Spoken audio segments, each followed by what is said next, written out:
Cześć i czołgiem. Po ponad roku testowania czas powiedzieć sobie jasno, czy schronienie ratunkowe marki Highlander jest warte zakupu, czy rzeczywiście znajduje zastosowanie w terenie.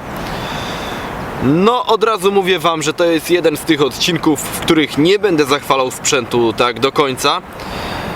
I jednocześnie nie mogę powiedzieć złego słowa o tym przedmiocie. Po prostu należy traktować to w roli takiego jakby gadżetu, o ile nie wybieramy się na wyprawę survivalową, na trening survivalowy w stylu ultralight, gdzie rzeczywiście nie planujemy zabrać ze sobą żadnego schronienia, czy to płachty biwakowej, czy to namiotu. Jednak chcemy mieć taki backup, coś co w razie załamania pogody, w razie zagrożenia naszego życia rzeczywiście osłoni nas przed warunkami atmosferycznymi. Czy rzeczywiście to schronienie spełni swoje zadanie? Za chwilę przetestujemy to nad morzem, bo tam rozpętał się właśnie sztorm. Statyw już kilka razy się przewrócił, dlatego że bardzo mocno tutaj wieje. No ale o to właśnie chodzi. Chcę sprawdzić, czy pod tym schronieniem awaryjnym będę w stanie chronić się przed wiatrem, czy to schronienie po prostu nie odleci mi gdzieś. No dobra, jak widzicie, sztorm na całego. Wieje właśnie w moim kierunku z nadmorza, także idealne warunki do testów.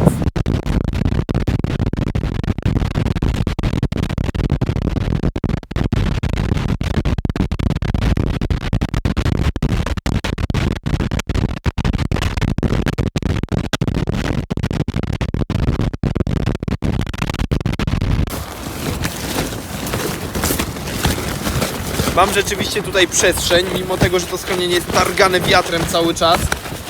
Są tutaj ściągacze. Tak to wygląda po zaciągnięciu ściągacza. No i rzeczywiście, schronienie jest znacznie bardziej stabilne, nie odlatuje mi już, nie wysuwa się spode mnie. Jestem chroniony przed wiatrem częściowo, bo jednak ta strona, kiedy ściana tego schronienia na mnie napiera, no to jednak ten wiatr częściowo też mnie wychładza przez przewodzenie przez tą ścianę, która jest chłodna na skutek działania wiatru. Natomiast z tej strony jest już znacznie cieplej. Nie jest to zbyt wygodne schronienie, po czasie boli mnie już kark, dlatego że jestem stelażem dla właśnie tego niby namiotu. No i nie mogę się całkowicie wyprostować, gdyż no po prostu jest tutaj za mało miejsca. Nie jestem w stanie sobie wyobrazić tego, żeby zmieściły się tutaj 2 osoby, a co dopiero 3.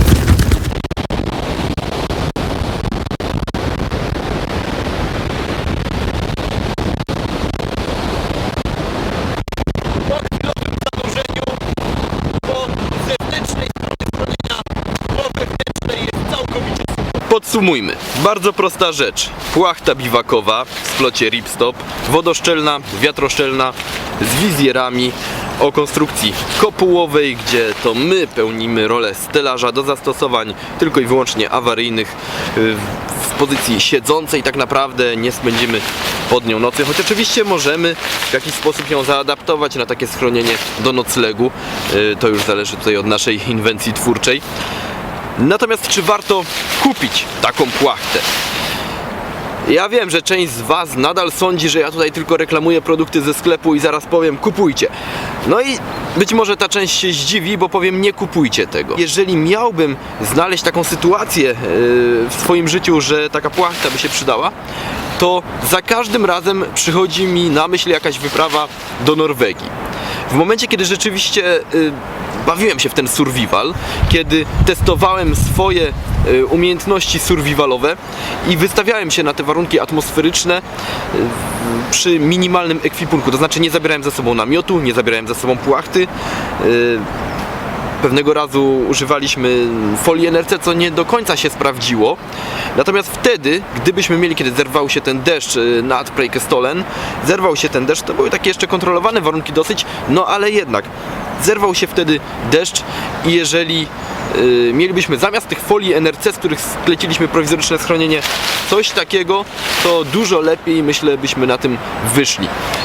Również kiedy zapuszczałem się dalej w głąb Norwegii, gdzieś już tam dalej na północ, no to rzeczywiście takie schronienie chciałbym mieć wtedy przy sobie awaryjnie, bo z góry zakładałem, że nie zabieram namiotu, nie zabieram płachty wtedy. Chciałem być, że tak to ujmę, samowystarczalny w terenie. Do takich zastosowań jak najbardziej, jeżeli bawimy się w survival, jeżeli trenujemy survival i to niekoniecznie w Polsce, ale właśnie gdzieś na wyprawach zagranicznych, jeżeli potrzebujemy takiego ratunkowego backupa, no to jak najbardziej coś takiego się przyda. Natomiast jeżeli bawimy się tylko i wyłącznie w bushcraft, jeżeli survival nas nie interesuje, jeżeli bawimy się w ten survival też w dość kontrolowanych warunkach, w takich, że jeżeli następuje załamanie pogody, my nie zdążyliśmy zbudować schronienia, wiemy, że już nic z tego nie będzie, z tego treningu survivalowego, no to możemy wrócić do samochodu, wrócić do domu, prawda? To jest Polska. Dlatego tak jak mówię, jeżeli bytujemy w terenie tylko w Polsce, jeżeli bawimy się w taki umiarkowany survival, jeżeli interesuje nas głównie bushcraft, to taka płachta do niczego nam się nie przyda, nie kupujcie jej, jest to tylko i wyłącznie awaryjne schronienie na wypadek trenowania survivalu, kiedy warunki, kiedy cała sytuacja wymknie nam się spod kontroli. No i to by było na tyle w tym odcinku, ale jeszcze jedna ważna kwestia. Pamiętacie zapewne konkurs z kotwicą, z tym hakiem ninja. Do tej pory nie pojawiły się wyniki. Dlaczego? Dlatego, no już tłumaczę, razem z chłopakami z Millworld usiedliśmy i zastanawialiśmy się, który komentarz wybrać jako zwycięski. No i mamy dość duży problem do tej pory, dlatego że spora część odpowiedzi się powiela, to po pierwsze. Po drugie, nie pojawiło się tam naprawdę nic odkrywczego, nic innowacyjnego. Takie dość standardowe odpowiedzi. No i zaraz powiecie, że narzekam, że chcę od was jakichś patentów, żebyście mi pozdradzali swoje tajemnice survivalowe. W żadnym wypadku. Po prostu zastanawiam się naprawdę, w jaki sposób wyłonić zwycięzcę, skoro żadna odpowiedź jakoś szczególnie nie wybija się na tle pozostałych. Dlatego daję wam jeszcze szansę. Spróbujcie wrócić do tego filmu, tutaj na pewno pojawi się odnośnik. Pomyślcie przez chwilę, być może wpadniecie na jakiś oryginalny pomysł, no i jest duża szansa, że właśnie dzięki temu wygracie nagrodę. Będzie to karta podarunkowa, za pomocą której będziecie mogli coś wybrać sobie ze sklepu Millworld. Myślę, że warto, bo nic was to nie kosztuje. A ja naprawdę mam duży problem z tym, żeby wybrać zwycięzcę. Jeżeli nie będzie nowych pomysłów, no trudno. W takim wypadku wybierzemy jakiś komentarz, jeszcze nie wiem w jaki sposób, być może zrobimy jakąś dogrywkę. Nie będziemy się już aż tak bawić. Powiedzmy sobie, że mamy czas do końca października. No i na początku listopada będą wyniki tego konkursu już na pewno. Mam nadzieję, że mi to wybaczycie, bo naprawdę nie jestem w stanie czegokolwiek z tych komentarzy wybrać. Nie mówię, że to są złe pomysły, bo to są bardzo dobre pomysły do zastosowania tego haka, jeżeli już byśmy go mieli przy sobie.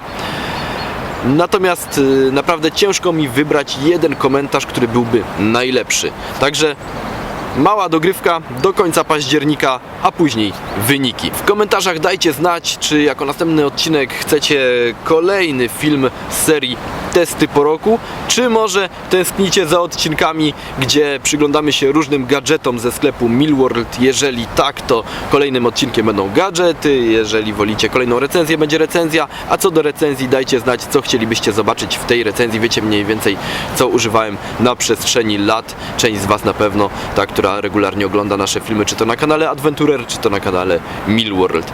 No a tymczasem na razie trzymajcie się czołgiem i do kolejnego odcinka.